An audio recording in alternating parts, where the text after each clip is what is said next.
we're live on the Jim Masters Show, live entertainment, lifestyle, celebrity talk show series. We've got an extraordinary guest coming up, as we always do for all of you lovelies watching around the world. Thanks for joining us. Tiffany Toney is joining us, an award-winning actress and producer of this sexy psycho thriller, Bora. We're going to talk about that. It is really all the rage. This is quite exciting.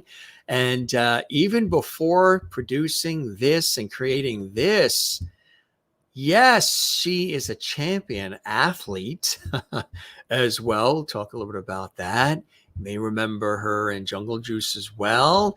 And she also did producer with NBC News as well. She's got an extraordinary background, a wonderful career. But we're going to be talking a lot about this because this is brand new. Everybody's talking about this. And it's just coming out, and it's really something near and dear to her heart. It's a suspense, horror, genre, thriller. It's really, really cool. And Tiffany is, again, actress, producer, director, filmmaker, and she's all excited about it. And she's joining us here on the Jim Masters Show Live. Welcome, everybody. I'm your host, Jim Masters. Thanks for stopping by Lovely Hall and JMS, wherever you're watching around the world. If you're joining us live or if you're watching this later in the archives, it's always great to have you here. And don't forget, or for those of you who don't know, you can comment while the show is on live in the JMS Lovely Hall chat room. That's a chat room that's open and available on the channel while the show's on live. You can say hello to one another, say hello to us. If you have questions, you just want to let us know how much you're enjoying the show. And also, don't forget to like, comment, and subscribe to our YouTube channel. Leave a like if you enjoy this episode and all the ones you enjoy. And don't forget to subscribe to the YouTube channel. We always say that. That helps us grow and expand as well. And drop a comment on the YouTube channel as well. We are so happy to have you here. And we are so happy to have Tiffany here as well, because she's got lots to share with all of us here on the show. And it's going to be really, really cool. So again, there's this really cool new film out that she's involved in, and she's got an extraordinary background as well. I want to tell you a little bit about her incredible background, and then she's going to join us live from Los Angeles, California. That's right, gang. Coming in from Los Angeles, California. She's a former pro softball player, NBC News producer as well, which I think is something really, really cool. This is her baby right here, Bora, which is really something extra special as well. And again, it is that time of the year. People love great suspense movies, so you're going to love this. But she transitioned her leadership skills into a leading team of creatives, actually, to produce the groundbreaking feature film Bora. She is a Black indigenous woman born in Honolulu, Hawaii, raised in a military household. And before starring in her own feature, her short film, Jade Rising, which won Best U.S. Sci-Fi in the 2019 Venice Short Film Festival, she also made an appearance in LAZARUS as well, the 2017 action superhero feature created by her co-producer, Sean Riggs. And also the late Earl Scott, that landed a deal with Shoreline and Samuel Goldwyn Films as the first TUBI original. That's TUBI. That's the new fantastic network. We get TUBI as well. A lot of great stuff on there. Tiffany directed the film with a small team of 3, which is really incredible. Andre China McCoy from The Matrix and her DP, James M. Black from Chippendale Rescue Rangers, both of whom acted in the feature film. She wrote the original screenplay with the intention of providing a mental escape for her and her team during the pandemic. The story starring Tiffany herself follows Elon, a USC grad student who sets out on a road trip to find herself on Day of the Dead, which she meets Bora. That's when she meets Bora, an Afro-Mexican hitchhiker who aims to free her from the burden of a sheltered life. Skilled at the art of seduction, Bora tempts Elon to try many things for the first time. It's all fun and games until people start dying. It is like the Freddy or Jason movie of this generation in the form of a sexy Afro-Mexican female. And the fictional story is an urban legend and the perfect fusion of Black and brown culture in Los Angeles. And the film is accompanied by the original soundtrack produced by Grammy-nominated music composer Jason Betts. Yeah, featuring artists like Terrell Carter, McGrady, OG, Aspect, Zavi, and Ray J. She recently signed as well with Tribeca One Distribution, an official partner of Zero Gravity Management. And the full-length feature is found on Amazon Prime and also Tubi. And that is as of June of 2023, which I think is something really, really cool and something very, very special. You can go to Bora, that's Bora, themovie.com to check out the movie as well and to see the trailer and all the cool things that are happening. But first, without further ado, because we've got a great conversation and lots of surprises coming up, let's welcome our very special guest, Tiffany Toney, joining us from a warm and sunny LA. Tiffany, welcome to the show, my friend. How are you? I'm good. Thank you so much for having me. The pleasure is all mine. So how are things out there in the West Coast today? It's a really interesting time. There's a lot happening, for independent filmmakers like myself, but then there's also a writer's strike happening, which I'm sure you're aware of. So it's kind of tense times for artists just trying to find their way through all of this. But I'm a person that kind of looks for the silver lining in everything. So it's a good day. I mentioned your incredible background as a pro softball player. Tell us about that. How'd that all happen? Oh my gosh. So I started playing softball when I was I think 10 years old, maybe 10 or 12 years old. And my dad was really excited about it because I was the only one of my cousins that could hit the ball at the batting cage, And so he immediately signed me up. And then from there, it just kind of snowballed into this thing where softball was what bonded me and my dad and really just kind of brought our family together. We would look forward to the tournaments and the games. And I was recruited by the University of Oklahoma. Went there for 1 year and then ended up transferring to Bowie State, which is actually the picture that's up right now is me playing for Bowie State. And I ended up getting the opportunity to play softball with my father as my coach, which was a crazy story the way that happened. But we ended up a conference championship together. And I mean, you can't write this stuff, it was really amazing. So after that, I decided I don't want to give up the game just because I'm done with school. And so I did some research and found some leagues in Europe and ended up settling on Switzerland. And so I got the chance to live there and play there for almost a year. And yeah, it was really, really, really an amazing experience. How cool is that, huh? Yeah.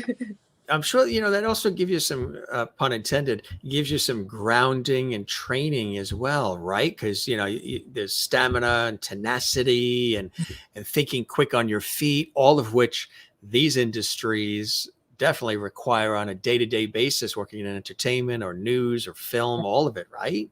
It's interesting you mentioned that because I think a lot of athletes go through this sort of grieving process when their careers are over. They're like, well, how do I, because I've identified as an athlete for so long, and how do you shift into being a functioning and contributing asset to society outside of that, and you kind of have to figure out well, what else am I good at? And so for me, it took me a little to kind of figure that out. But once I did, I realized, oh my gosh, this is just when I was the captain of the softball team, keeping teams motivated, coming up with game plans and executing them. And so, yeah, you're right. It is very similar in that way. That's so cool. So you also had an opportunity in school. Were you studying journalism, filmmaking, writing, producing? What were you studying in school as you were the athlete? So my major was broadcast journalism, and I just swore up and down that I was going to be this leading news anchor. That was what I thought I wanted to do. But I think deep down inside, I always knew that I wanted to be an actress, but it just kind of seemed like a pipe dream because I didn't know anybody that was a successful actress. I didn't have direct access to anyone that was that. So it's sort of unattainable. But while I was in Switzerland, actually, I had a lot of free time in between games and practice to just think about what I really wanted. And I just knew, I was like, I want to make films somehow, and that time that I realized I wanted to transition out of journalism and into entertainment. So you, I mentioned, also had the coveted opportunity to work with NBC News and understand sort of how that works with NBC News from the producing side of things. What shift were you on? What shows? And what was that experience like for you as well? So I worked at NBC News 4 in Washington, D.C. Hi, WRC. Oh my gosh. I know that you can Channel 4. but like things move so fast at a place like that. And I was just like, oh my gosh, what do I do? I'm like, I was like 22, I think 21 maybe at the time. And they kind of had me sort of freelancing as like a field reporter to go and gather information. And sometimes I would shadow other reporters. And I'll never forget, like, I think it was maybe my first or second day of work. We were at a homecoming football game, having a great time, interviewing athletes. And then it was like, boom, we get a call that somebody was hit by a car that passed away. And then we had to go there. And it was just like, it went from being very fun to like very real, all in like a matter of minutes. Yeah. And I just remember being there crying at watching these people, you know, find out that their family member had passed away. And then I'm crying. And the news reporter that was with me was like, you need to get it together because we got to go live in like 3 minutes. And I'm like, like, it was just, it was too much. And at that moment, I was like, this might not be the thing that I like the lights, camera, action, but maybe from a different perspective, right? Yeah, for sure. For sure. Yeah. I mean, I was great at writing and great at putting things together and like coming up with plans to execute things. But in terms of like the emotional connection that I had to these stories, it wasn't something I could just like forget about or walk away from at the end of the day. So I get that. I did news as well, reporting, anchoring, all of that. And for TV stations in the New York and Connecticut area. And yeah, it can really, you know, if you're doing a feature story on somebody, like a feel-good story, or maybe you're doing sports or weather or entertainment, different. But if you're out there, you know, with the rough stuff on a day-to-day basis, you really have to have some thick skin. And if you're somebody who is easily feeling things and you almost want to solve everybody's problems and everything else, you can go home with a lot of headaches. And I did. Right, exactly. So you pivoted. So you had that experience, and that in the athletics as well. But that's a great training ground. You just picked up more knowledge along the way, right? For sure. And it's really interesting because like you said, I didn't realize that was what I was doing, that I was just gathering tools for my purpose later on. And for a while, I kind of felt like, oh my gosh, I keep switching jobs and careers. And I'm just like a screw up, you know, like, why is it that I can't figure out like how to execute my gifts? Like, why can't I find my way? But then I realized I was just sort of a fish out of water, you know, and I just needed to be in my element. So which is right. Exactly. So then was that the pivotal time when you said, I think I'm going to move, you know, I love the industry, but I think I want to get into something more from an entertaining side of things? Absolutely. Absolutely. I was like, you know, I'm a great storyteller. I enjoy storytelling. I enjoy writing. I enjoy bringing people together to create something, you know, but I knew that for me, news was just a little too hard. It was too hard for me. And so I told my parents, I was like, look, I'm going to move to LA. And they're like, well, do you have a job? Do you have any money? Do you have a place to live? And I'm like, no, I'll when I get there. Nobody does when they move out to LA, right? Nobody does. Yeah. And what was that like? So you move out to LA and you know, it's a whole other side of the country. What was that experience like for you? Well, I'll just say this. If I thought that being a news reporter was rough, LA is a whole different beast, you know, like it really brings either the best out of you or the worst out of you, depending on like what type of person that you are and where you're at in your journey and if you're grounded or not. And I think that I experienced both sides of myself in that way, like the worst parts of myself, and then looking in the mirror and saying, this is not who I want to be. This is not how I want to walk my journey, and then evolving into the best version of myself. So yeah. So it was a learning curve, and you had to experience it to feel it and to be able to negotiate it. When you went out to the West Coast to Los Angeles, was it, I want to be a Hollywood star, I want to be an actress? Is that what you wanted to do, or were you looking more for the behind the scenes type of thing? I thought I would get off the plane and somebody would just walk up and be like, "You're a star," and I'd be discovered. You're a star, as they say, right? In about a year, you'll have your own star on the Hollywood Walk of Fame. You'll be on billboards. Exactly. But there's a little bit more to it than that, huh? A lot more. Yeah. Homeless on and off. I was, for the Were first you time, really? Yeah.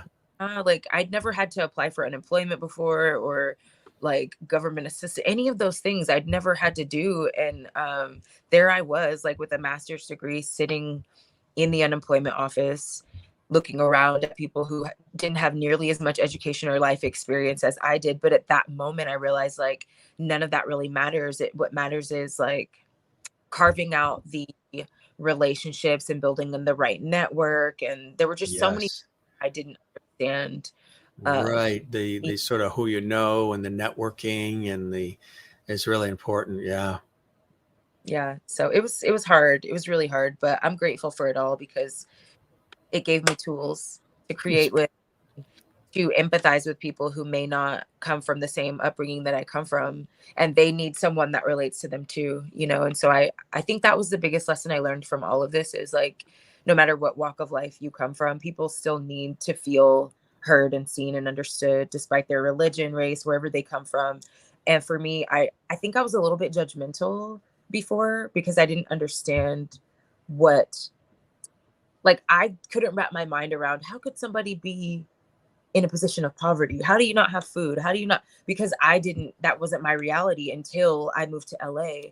And I almost feel like God allowed me to experience that so that I could have that empathy and understanding for those people Absolutely. and, Because you and grew be up in able. Hawaii, right? I was actually born in Hawaii, but I grew up in Texas. Yeah. Wow. Do you still have family in Honolulu area in Hawaii? Are they still? One aunt that still lives there. Everybody else is on the mainland So now. they came here. So you grew up in Texas and then went from Texas to California. So that was, again, that was quite a change, right? For sure. So I grew up in Texas, and then after after high school, I went to Oklahoma for a year. Then I moved to DC, and then I moved to Switzerland, and then LA. So, Wow. What a trek, huh? yeah. What made you leave Switzerland? Because right about now, with all the craziness, doesn't seem so bad a place. I'm wondering if I made a mistake. Where she's live from Switzerland right now in her chalet. Right. No, it was amazing, but my time being a professional athlete there came to an end, and Yeah, that I was supposed to be in LA making films or right. create some way, and I always follow that voice inside of myself, and Exactly. Follow the gut, right? my gut said go to LA, so that's what I did. So, what was one of those, very important opportunities, the door opening opportunities that happened for you while in LA within the industry? What was like one of the first projects, or where somebody brought you in and said, okay, we're going to give her an opportunity. We're going to open a door for Tiffany. Oh, it's so interesting you ask that. I was a personal trainer at a gym here in LA called G Train Fitness. And that place is near and dear to my heart because it was like the first like consistent job that I had here. And this guy named Sean Riggs was also a trainer at the gym at that time. And he and I just could tell we were on the same like wavelength. And, like he would laugh at my jokes and stuff. And like, I was like, I think he gets me, like I think this guy gets me. And so then he approached me one day and said, "Hey, I'm making a movie. And I was wondering if maybe you would want to, come and help out on set. And I know you said you were interested in acting and like getting more involved in entertainment. So I thought this might be a good opportunity for you. I don't really have like a budget. I'm kind of doing it out of my pocket. But if you'd like to come, like I can teach you and you can maybe we'll even give you a line in the film." And so I said, "Sure, okay, I'll come." And I thought I was going to show up to like a student film or, just something being filmed in someone's backyard. But I got there and this was like, he had really done something amazing. It was like, I could tell that it was independent, but it still was like the quality of everything was top notch. He was just so ambitious and so driven. Watched him produce, co-direct, act, and wear all of these hats at once. And it was just so magical as I was watching him do this. And so he did actually end up giving me a line in the film called LAZARUS, which is the first of the first ever of TUBI originals. And when I watched him do what he did, sleep in his car, struggle, but still never give up on his dream, and then still allow me to be a part of that, I was like, I think that's who I want to be. Like, I Isn't that think that's incredible? what I'm supposed to be doing. Yeah. Yeah. So that was my first opportunity. And that kind of just snowballed into other things and eventually me making my own film. So what was that process like to actually say, I think I'm going to create my own film? And so, early in the game, which is really incredible, because that could be risky, scary. You got to have investors. You got to get all the good people around you that are sort of, not only do they appreciate, but they understand what your vision is and help facilitate it. And everybody, it takes a village kind of thing. What was that whole process like, and what inspired you to want to branch out and do your own thing in that way? Yeah. Well, I think what really inspired me was that I really wasn't getting the types of auditions or roles that I felt like I deserved and that I knew I was capable of. And I mean, you look at me, I kind of have like an interesting, like, Aboriginal look. Like, I don't look like like, when you look at me, sometimes I think it's hard for people to place, like, are you Ethiopian? Are you Black? Are you Mexican? Like, what are you? And people are always trying to figure it out. And I think with the entertainment industry, it made it hard for them to sort of like, how do we categorize this person? Which I totally get. And so I was like, let me show them. Like, let me write it myself. Let me create a lead role for myself so that I show people, I create a lane for people that are sort of like ambiguous looking like me. How do I do that? And so I started to understand very quickly that I couldn't expect anybody to write for a girl who was born in Hawaii, grew up in Texas, and lived in Switzerland, but looks like me. Like, that's so, you know what I mean? And so I had to understand that, like, look, this isn't personal. This is nobody else's responsibility but my own, to take charge of my journey and my life and like how I'm perceived. And so that was really what drove me to do it. It was just like, okay, like, enough waiting, enough standing in the shadows, enough being told no. I'm going to do it myself. And so I wrote my script. You dove right in. You seem to have this understated tenacity, which is a beautiful thing. I mean, obviously the background in athletics, working, with NBC News, picking up and saying, I'm moving out to Los Angeles and Tinseltown to Hollywood, and I'm going to take a shot at this. Would you say that you believe in yourself, even when the chips are down? You know who you are within. You can always count on that to get you through and through. Yeah, and I credit a lot of that to my parents. Like, they've always just told me, like, you're smart, you're beautiful, there's nothing you can't do. And my father was really hard on me, like, especially playing softball. He was just like very, very hard on me. Like, there's no excuse to not be great. And so I think I carried that over into everything that I do. And the one thing he always taught me was, if once you sign your name on something, like, if your name is on something, that's part of the legacy that you're leaving behind. And so for you to put your name on something, it's a big deal. And so for me, I thought, okay, how do I want to be remembered? Like, what sort of legacy do I want to leave? And I've always thought about that from a very young age. My father encouraged me to think that way. And so I It's think great that's, advice. yeah, I love him. Hmm. So, That's yeah. fun.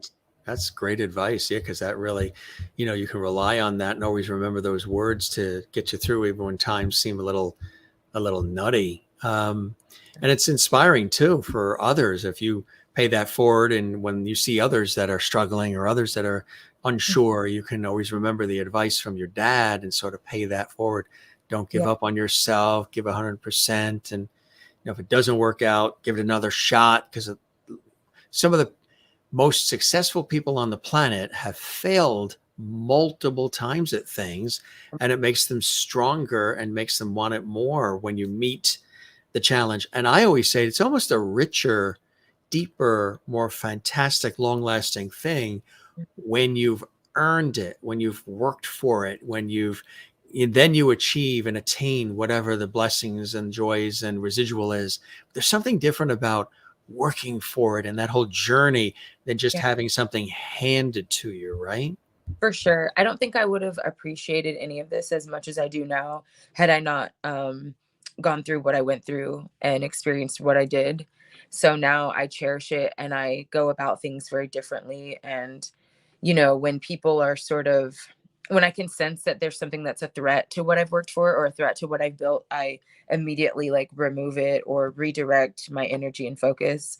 And with that being said, when you ask how difficult was this journey to make the film, I actually made this movie twice. And the first time that we made it, I just was very unhappy with the way that it looked. The person that I had brought in as a DP/director was very difficult and just sort of like, it felt like he was just trying to sabotage it. And so I ended up having to make a really bold move and fire him and take the footage and say, like, I'm starting all over because my name is on this and this is not reflective of what I want my first like major role, That the really step. world is going to see, Yeah. right? A So I was, taste of your work, right? so I was like, no, this isn't reflective of what I wrote or how I envisioned it at all. And we're starting all over. And everyone thought I was crazy. And I probably was because I was broke and the pandemic was happening and I lost my job and I was losing my place.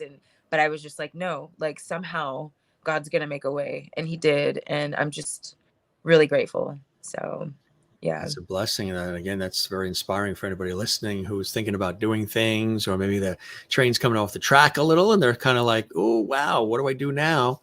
Here's Yeah. somebody who, again, believes in herself. And that's an important message to all of this, because sometimes there's naysayers out there and people that try to talk you out of doing things. It'll never work. It'll never happen. Don't bother. Don't try. Yeah. And that's just take that instead of taking that and being sullen over it, take that as a challenge and run with it forward and see what you make of it. And it could be some real magic as you're making now. What was the inspiration for the film?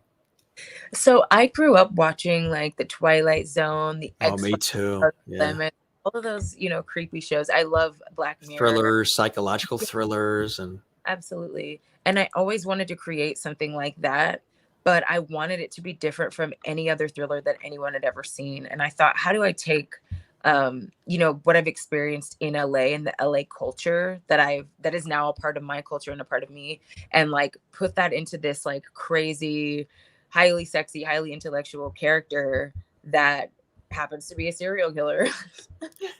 I just thought we always see like Freddy Krueger or Jason. We always see these men that are like these, I don't know, like people that are iconic serial killers that people like love and celebrate and dress up as for Halloween. And I thought I would love to create someone like that. And I would love to play her because it's so opposite and different from who I am in my everyday life. And I think it's cool to like challenge myself and just step completely out of the box and just say things that people were afraid to say and do things that people were afraid to do as this character. And it was so liberating and fun. And people from like Asian people, Black people, Mexican people, people from London, like people from everywhere have reached out and been like, I loved this film. This character resonated with me and made me laugh and made me scared. And, and I liked her. And it was just like, it was just great to be able to like create something that people, no matter where they come from, were like entertained by, How do you describe the character? So Bora is calculated. She's very sexy, but she's not trying. That's just who she is. She believes in fighting for the right, like the greater good of humanity and the people, but oftentimes she goes too far in taking that into her own hands. I think I know a few people in person that do that. We all do, I think, right? So too, yeah. That's amazing. So Yeah. what was the process like of, getting the team together and the crew and writing, because you're a screenwriter too. What was that whole thing like? Then you got to get the funding. I mean, there's all these things you have to do. What was that process like for you? It's a big job. Yeah. Well, interestingly enough, everything about this film, like nothing about this film followed any rules or any of that structure that you just mentioned. This was literally a situation where I was during the pandemic about to be homeless again, going through the process of being evicted And I was like, dude, I have 2 more weeks in this apartment before I get kicked out. Let me try to finish this script in 2 weeks. And I did. And that was the first draft. Of course, there were other drafts and modifications that were made as I went along, but we just started filming. We had a camera, and I knew who I wanted to act in it. And at first it was just me and Queen Ajima, who's the other girl on the poster with me. Me and her in all the scenes in the car and one camera. And then after we had like maybe 3 scenes shot, I was able to put that together, cut like a tentative trailer, use that to go out and get money from private investors. Because in the beginning, I had no money, I had no budget, I had nothing. It was just me, James Black, China McCoy, and a camera. And that was it. And we just utilized our relationships. And I've made so many great relationships in LA that I was able to make some calls and be like, hey, can I use your storefront? Can I use your this? Can I use your that? I'm trying to make this movie. And like, I don't have money. I can pay you in gum or, Right. Yeah. I can get your burger down the road or a taco at the taco stand. I mean, or they would let me like do payment plans or pay them later, And so I was really grateful for that. But it was just after one scene would be shot, I would leverage that to go out and meet someone else, and then leverage that to go out and meet the next person, and then leverage that. And it was literally, I was just moving on faith. I had no AD. It was me. I had no PA. It was me. Have you ever thought of running for office? Then again, if you went through the news business and that was a little rough, maybe not go into politics. You'd probably be great at it because you can negotiate and figure things out and make things happen, but you might get some more headaches. For sure. The headaches will return. Dude, it was such a journey. And a lot of people were watching the journey like, there's no way you're going to be able to do this. There's no way. And I'm just like, there's going to be a way. There's more than one way, and I'm going to find it. And if I can't find it, then I'll create it. And that was what we did, and I'm so grateful to James Black and China, because they were like, it was just us 3 most of the time making this film. And, they just really supported me and had my back. And, I don't know if you've had a chance to see the film, but there's one scene that's sort of like a music video that happens in the middle of the scene. And they were like, when they read it, they were like, this is like not standard. Like, this is completely breaking all the rules of filmmaking. And I was like, but that's what I want. That's what I see. And they were like, okay. And then we shot it. And then when we started editing it together, it was just so amazing. And they were just like, oh my God, like, and it was so fun to watch what I wasn't sure would work come to fruition. Yeah, exactly. Right. When you see some of the things, when it starts coming together, it's kind of like exciting. And then when you see the thing finished, how'd you know when you were done? And how long did it take when you started it to the end? When you knew you were good, you were satisfied with it enough to release it? And how long did that process take? Well, the entire process was about 2.5 years, only because it was us 3 and I was funding it out of my pocket. So it took a little. She sold the car. She sold the guy. She put all the autographed softballs on eBay. No, the car got repossessed at one point, but we're okay now. We're okay. Don't worry. That's actually in vogue right now. You're cool if your car is repossessed these days. Credibility. But yes, it was about 2.5 years. I went through 4 different editors because I just knew, like, it's kind of a feeling. Like, you can feel when it's right. You can feel when it's done. You can feel when it's off.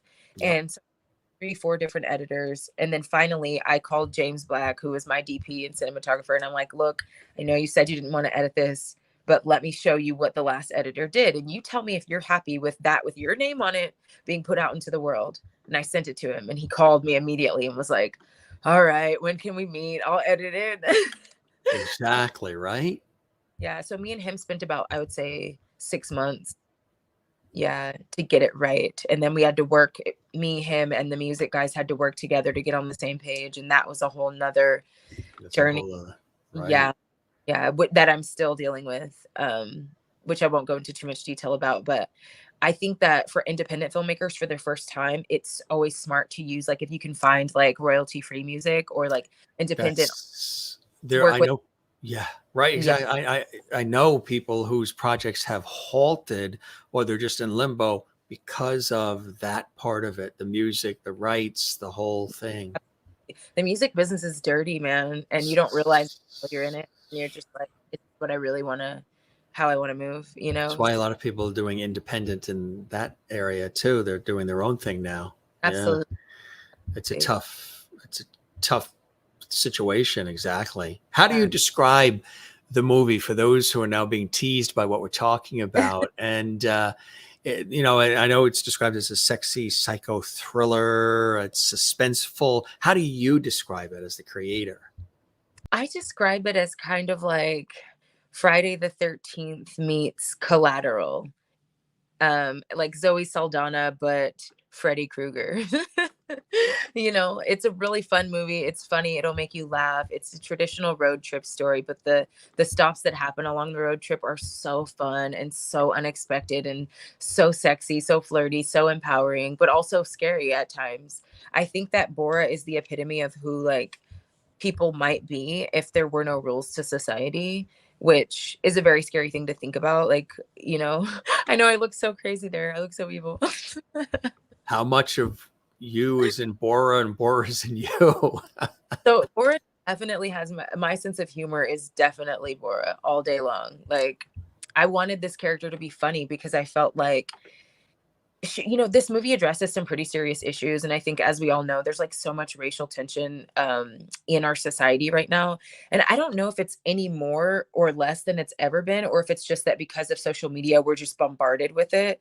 But I was like, I don't want anyone to ever feel unsafe having conversations about these sort of things, because if we're going to grow as a society together, we have to talk about like things that are uncomfortable. And I think that Bora does a great job of sort of like doing that from a perspective that's funny and comedic and kind of like where we all get to laugh at ourselves, and that's important in order to talk about like heavy issues. We have to be able to look at ourselves and be like, come on, like, and so I really wanted to create a safe space for all people to be able to do that by laughing at Bora's jokes and, just looking at the ridiculousness of even some of the things that Bora is doing, and so I think people are going to have a lot of fun watching it. I think they're going to see themselves in one of the characters, whether it's Bora or Elon. They'll see themselves.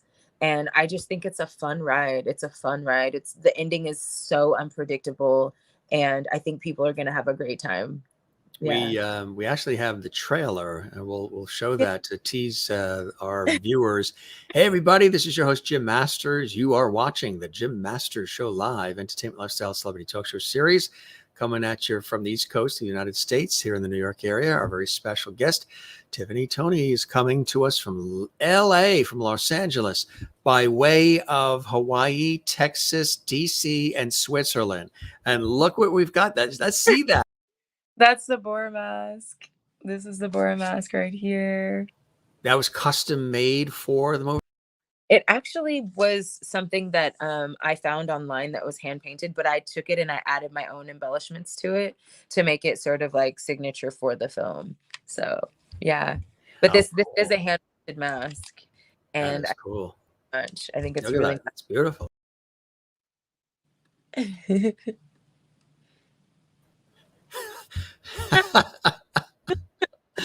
How'd you like doorbell news? How would you like to answer the door late at night? And that's the image you see at the door.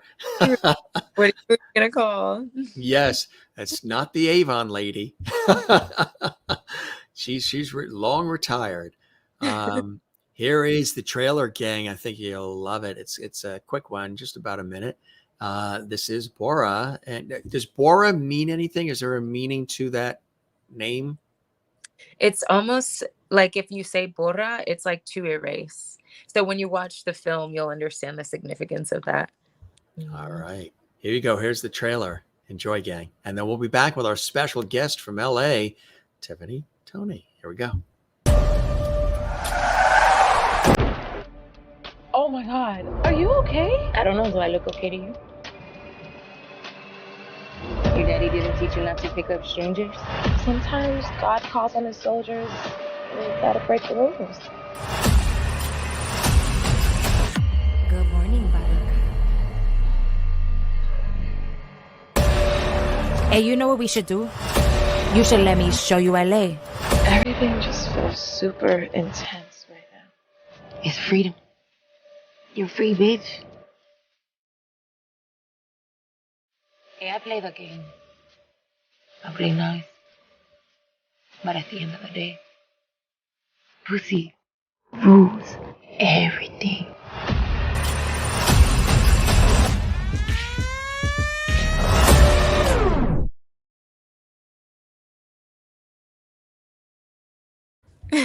Wow, huh?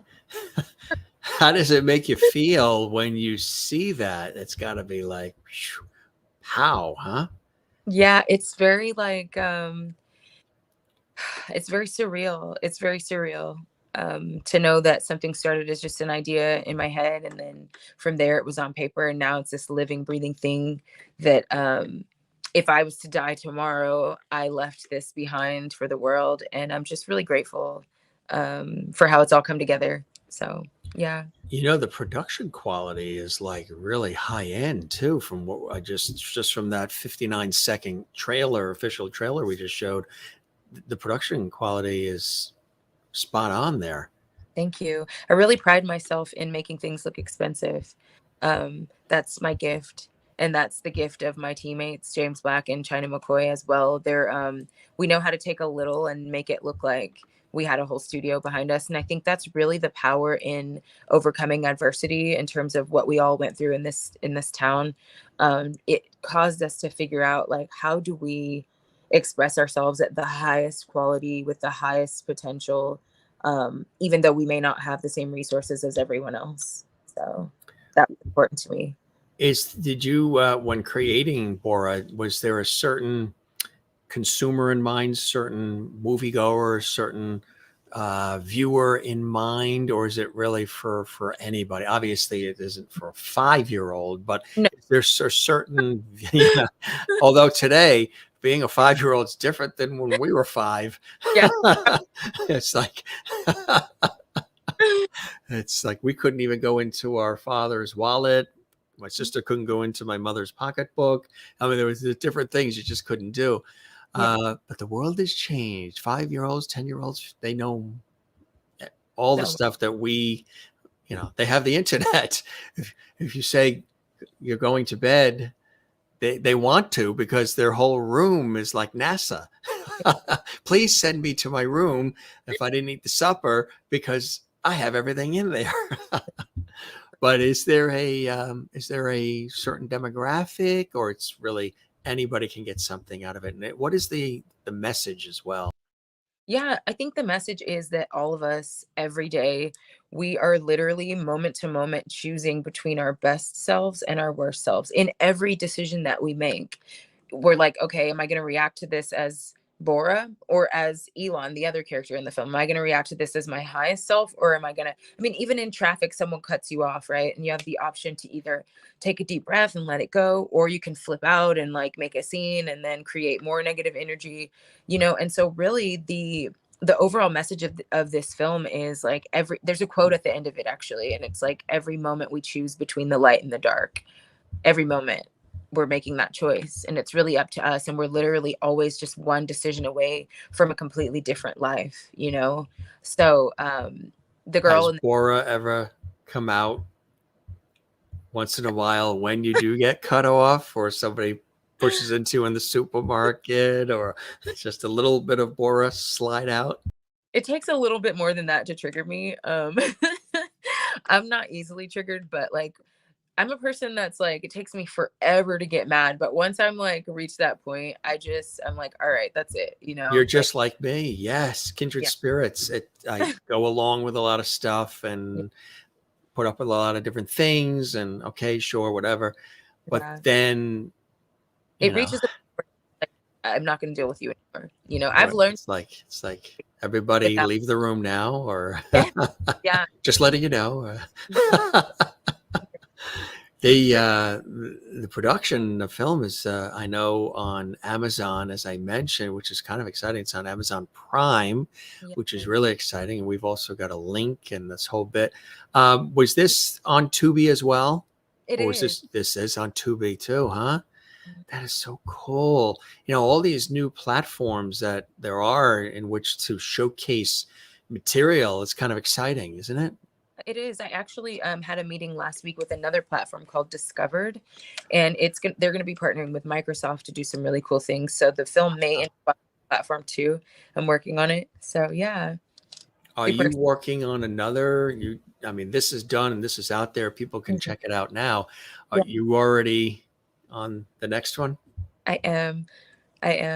Yeah, it's being written, and I'm working on a few other things as well. I actually, as a result of my role in Bora, one of the casting directors for a pretty major network was at my screening here in LA.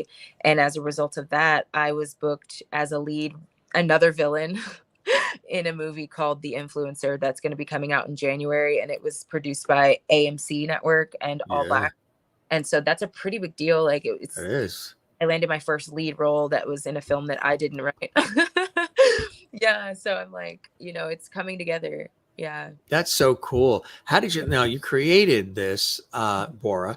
How did you like acting in it, being the star of it, while you're also, directing and doing all the rest? Yeah. I just knew that with this particular character that nobody else could play her but me. And I just knew that if I wanted it to turn out the way that I knew it needed to, the way I saw it in my head, that I would have to do all of those things. It was just, I knew that if it was going to be done right, that I had to do it, because nobody else could see what was happening in my head and see how this was. Nobody else grew up in Texas driving lowriders, then came to LA, going to lowrider shows, who also was born in Hawaii, who lived in Switzerland. Nobody else could create her from that perspective, to be able to make a character that could relate to Jim Masters or, Susie from Denver, or, I feel like this character is so relatable no matter where you come from. And I attribute a lot of that to the fact that I have been blessed enough to be cultured and live in so many places and meet so many different kinds of people. So yeah. Which is great. That's America, right? That's what it's all about. And I think that's a really cool thing. And what's the response been so far to this cool movie? Oh my gosh, I've gotten messages from people in London. All around the world, right? Yeah. Yes, Nigeria, Texas. I know Texas isn't a country, but it could be. I think they want to, right? One day it might be. Right. No, but it's been really great. It's been really, really great. And I think a lot of people who come from underprivileged communities watching me do this, knowing that I didn't have a studio behind me or rich parents to pay for it or any of those things, it kind of gave them hope. Look, you can take the resources that you have around you, your friends, whatever you have access to, and just create around that. And then that will lead you to the bigger budgets and to, all of the things that you're saying you want, but you have to start somewhere. And I think that's really what I hope people take away from this is don't just be inspired by the film, but be inspired to get up and do whatever it is that is purposed for you to the best of your ability where you are right now. And I feel like it's universal. Absolutely. So. I would imagine too that is your family still in DC? Are they in the DC area? They actually live in Florida now. They were tired of the cold. Anybody on the East Coast, especially the Northeast, where we're from, Florida is you always have a relative, an aunt, somebody that's in Florida. It's just a natural progression, and the weather is what it is. I imagine they're very proud because you're the one that said, I'm moving west. I'm going to give it a shot. I'm going to go to Hollywood and see what comes of it, and look what's coming of it. They must be very proud of you, huh? Yeah. We had a screening here in LA, and then I did another one in Charlottesville, Virginia. And my mom came to the one here in LA. My dad wasn't able to make that one. And when my mom saw the movie, and just for me to be able to look over at her and see her laughing at the jokes and cracking up, and her watching all of these people respond to this movie, I could just see the joy and the pride in her eyes. And then in Charlottesville, when my dad came, I was a little nervous because this film is a little controversial, and my character's participating in sex, drugs, rock and roll, murdering people. Nobody wants to see their daughter doing all these things. And so I was so nervous. Could have taken place in the 1960s. I know. How is my dad going to feel about this? But he was so proud. He was just wow, like he's like, I had no idea that it was going to be like this. Like I didn't get it. And he was like, I'm so proud of you. And just to hear him say that and to see the love in his eyes when he said that to me, that was enough for me. That's it, right? I tell you, this is really, really cool stuff. So folks can go to Amazon Prime, they can see it on Tubi. And if you take a look at your career so far and the things you've done, what are some of those like blessings and joys in your life that keep you centered to the best of your ability, grounded Yeah. and creative and collaborative in the way that you are? Yeah. Well, I live in a really cool place. Like the place that I live in, it's like a house full of other artists and creatives. Oh, wow. Yeah. But we have like a really beautiful backyard with like palm trees and a pool. And it helps me to kind of feel like, okay, like I'm doing something right. This is a beautiful place. And I feel like your environment does dictate a lot of like where you are mentally and spiritually. And for me, I try to, even if I'm not home, I'll try to go to like places that make me feel good or that are, around the beach or the ocean or even in the woods near the mountains. I try to work from places that make me feel special and magical, Nature and Yeah, absolutely. The ocean is my go-to. And this audience knows, and people know me personally know, it's like, we're here on the East Coast. The ocean is just a couple blocks from here, and we're always near it, in it. And I always seek it out, even when we travel. There's just something. It's beautiful. It can be rough, but yet at the same time, it can be gentle. There's life in it. It's got a rhythm. No matter what goes on, the craziness in the world, there's a certain constant rhythm and a flow. The sun comes out of it. The sun sets in it. It provides food and sustenance and pleasure and peace. It's just when I'm near it and I'm barefoot in the sand, I'm the one that they always have to drag out. They're like, we got to go now, where it's, I was in Florida with family. I mentioned this story before, but I was in Florida and I was in the ocean. We were swimming, boogie boarding actually. And it was a lot of fun. And the family's like, Jimmy, okay, it's time to go. And, or they say Jimmy, because my father's always Jim. So Jimmy, when I hear that, it's like, okay, we got to go. And, I said, well, why? What do we got to go? Like a little kid. Why? What do we got to go for? I was such a good time. Well, it's getting late and it's starting to rain. Mm-hmm. Starting to rain. I'm in the ocean. I'm already wet. They said, no, this is Florida. Ba-boom, thunder, lightning. You want to get out of the water. So we got out of the water. But the ocean is just really, I love all of nature, but the ocean for me is really a cool place. I couldn't agree more. Yeah, it's definitely, I go there to rekindle my magic. And yeah, I think it's important just even as we're adults, but you still have to find like the magic in your journey and along your path. And that's what keeps me creative. It's just like exploring my imagination and understanding that I have the power to create worlds, and like embracing that and not being afraid of it. So yeah. I like what you said. I like that phrase. It's where you go to rekindle your magic. That's a really cool phrase. I like that. Jim, why are you here? I'm rekindling my magic. Can't you tell? Don't you see the twinkle in my eyes? I'm rekindling that magic. That's it, right? Shoulders back. We're rekindling the magic. Now let's dive in that water.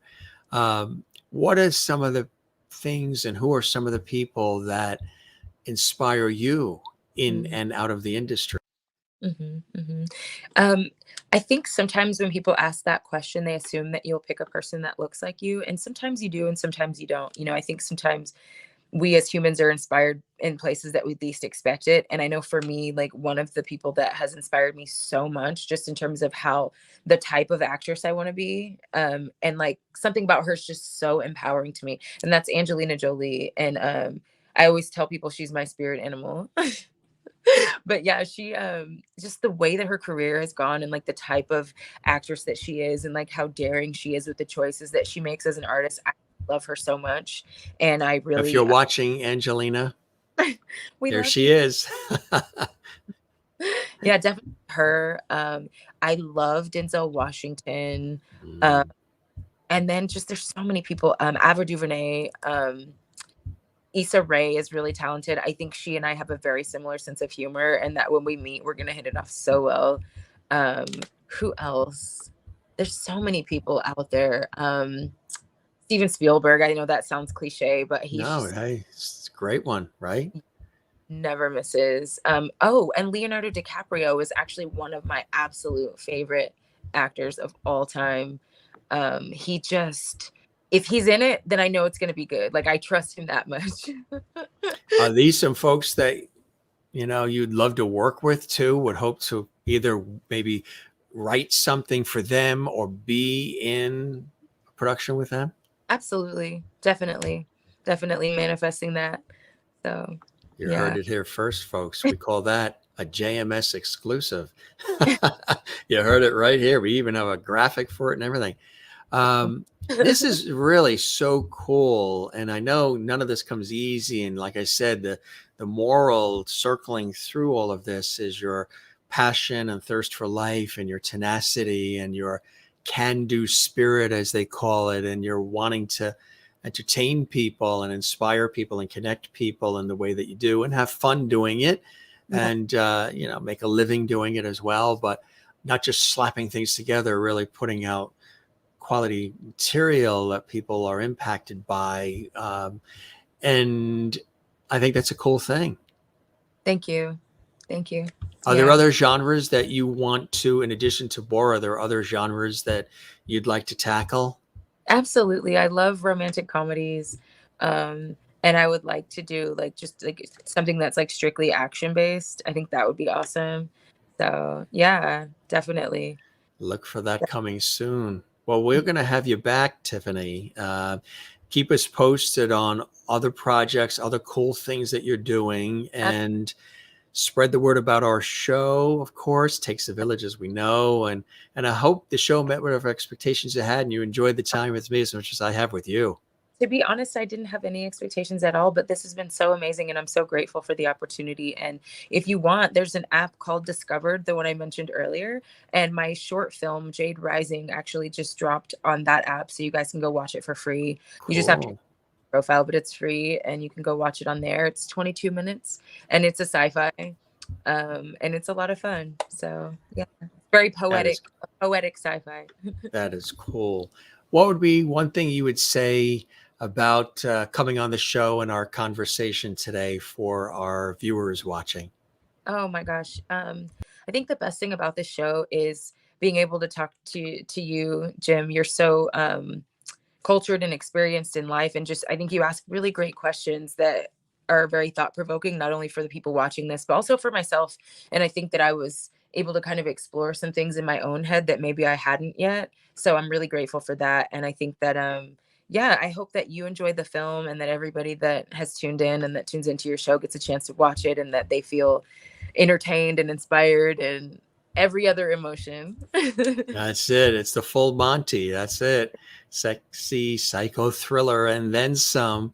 We've got the creator and the star joining us here in Lovity Hall. Hey, you know, they already said, our viewers already said, you're a Lovity. You're a Jim Master Show Lovity. How cool is that to be a Jim Master Show Lovity? Thank you, Kathleen. Isn't that great? You know, I tell all the guests, there are Grammys, there's Emmys, there's Tonys, there's Tellys, there's Peabodys, there's all these great awards. And, but when you're a Lovity on the Jim Master Show, it's pretty cool, isn't it? I appreciate it. I receive all the love. That's it. Most people say their feet start tingling. Are your feet tingling right now? That was. One of our guests said they started levitating. Oh, that's amazing. That's it. The passion. Here is the website again to check that out, folks. And again, Amazon Prime and Tubi, and there's the link actually with Amazon. And if you joined us late, folks, our special guest is Tiffany Toney, and she's a prolific actress, producer, director, screenwriter.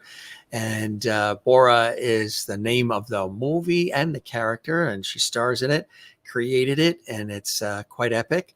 And we are going to definitely keep that porch light on for you, my friend. You are welcome back anytime. Thank you so much. I appreciate it. And I hope you have a great day. Thank you, Jim. You too. I love that hat too. I'm a hat person. That's a cool hat you got. I Very actually stylish.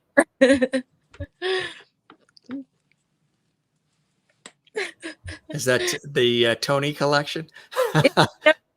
I think you just manifested something, Jim. See, I'm always trying to put little seeds in and inspire people, you know? Do you want to show the mask again? Absolutely. Bora, Bora. Bora, Bora. There you go. Remember that face. Both. Tiffany, you're the best. Thanks for stopping by the Gym Masters Show Live. And again, let other folks know about our show. If you think there's folks that like to pop on, spread the word. And this episode will be archived on our YouTube channel, Gym Masters TV. So you can share the link, social media, get the word out. And we appreciate you stopping by and being so real and authentic and fun. And it was a cool conversation. Thank you, Jim. Have a great day. Bye, love. Bye, lovelies. All right. Thanks, Tiffany. Bye. Really cool. Tiffany Toney here on the Gym Masters Show Live. Wonderful actress, director, producer, screenwriter, starring in Bora. Yes. Very cool, suspenseful film. And it's a thriller. So you're going to love it. And again, Amazon Prime and TUBI. Great spots where you can see it. Check it out. Again, what a great story, too. You know, here at the Gym Master Show, we don't just hawk merchandise like some do with interviews. You just talk about the CD. You just talk about the movie, and that's it. I like to dig in a little deeper and get you to enjoy and learn and experience a little bit more than just the usual periphery, superficial stuff that's out there. Here, in this case, you got an opportunity to meet Tiffany through our show, learn a little bit more about what makes her tick, who she is, what she believes in, her passions, her ups and downs, how she got started, which was a really cool story. It was, of course, professional softball player as well, as I mentioned. She also was a producer for NBC News. She's been in other films as well. But you got a chance to understand a little bit more about the person behind the film, her vision, and how she even got there. She, was born in Honolulu, Hawaii, grew up in Texas and Washington, D.C., lived in Switzerland for a while, and then told the family, going to go to L.A., Hollywood, and see what happens. And good things are happening because she's sticking to her guns and she's doing her thing. She's making a mark, and she wants to try rom-com. That's romantic comedies, a lot of other genres. But again, there is her own film. What it takes to put a film together these days, it's quite epic, folks. It's called Bora. Check it out. And she was showing us the mask too. If you joined us late, don't worry, don't fret. We archive all the episodes on our YouTube channel, Gym Masters TV. If you enjoyed this episode, as we say all the time, because it's very important, do give this episode a thumbs up like. That's right. The algorithm loves that. We love that. We appreciate that. There's a like button that looks like that on our YouTube channel. Maybe not as fancy schmancy. Click that. Drop a comment too. Interact with us. Say hi. Let us know where you're watching from. Leave a comment on the YouTube channel if you enjoyed this episode, have questions, if there's other things you love about the Gym Master Show Live, if there are guests that you would like to see on our show, not only our celebrity friends, but also from all walks of life, backgrounds, let us know. You can drop us a line on our YouTube channel at Gym Masters TV. You can also find me on Facebook as well at Gym Masters TV. That's sort of like a page for the show. Very interactive. And also Twitter, which now they call X. I don't even know if Twitter's being called Twitter anymore. I think it's just now X. And and I'm there at Gym Masters TV, and also on Instagram, Gym Masters TV, just like the name is spelled there, but just add TV. Tried to make it easy. And let us know if there's folks you'd like to see on the show, or let us know what are the episodes you've enjoyed, and maybe what you're having for supper. We're very interactive. Check in with some of our lovedies. Thank you very much. Thank you, Jim. Awesome double lovedy day. Can't wait for the next show. Absolutely. See, we haven't even wrapped this, and our lovedies can't wait for our next show. Do want to let you know, For those watching live, this was our second show of the day. We wrapped up only about 2 hours ago, just only about an hour before we started this episode with Tiffany. We had another show we were on for almost 2 hours with the guest, and that is the daughter of the iconic television legend, Rosemary, who starred as Sally Rogers on the Dick Van Dyke Show. She was on Hollywood Squares. She was a fabulous singer.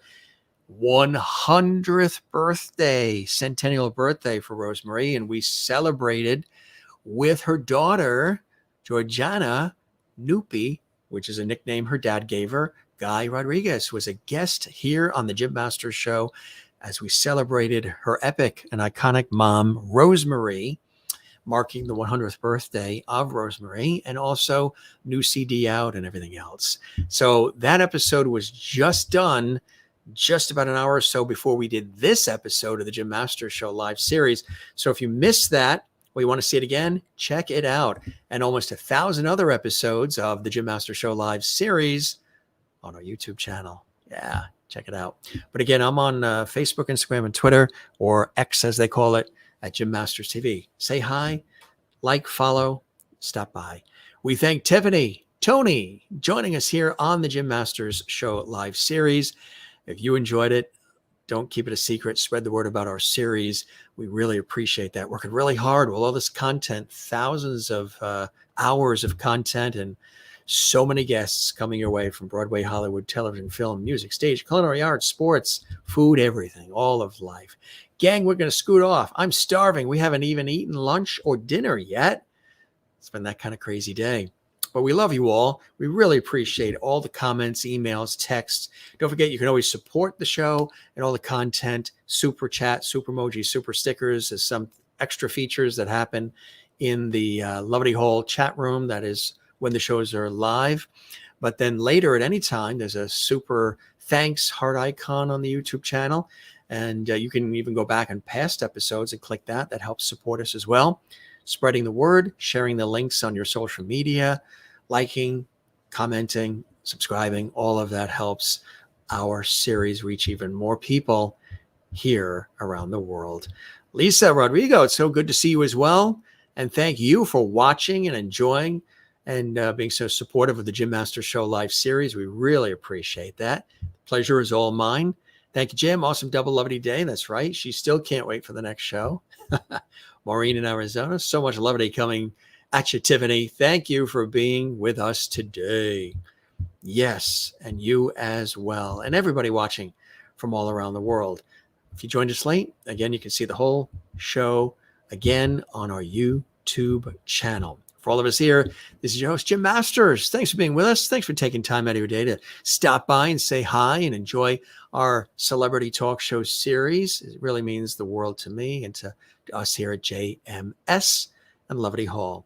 Be good to yourself. Be good to one another. And we'll see you again on the next episode. Your host, Jim Masters, thanking you for your time this time. Till next time, be well and cheers.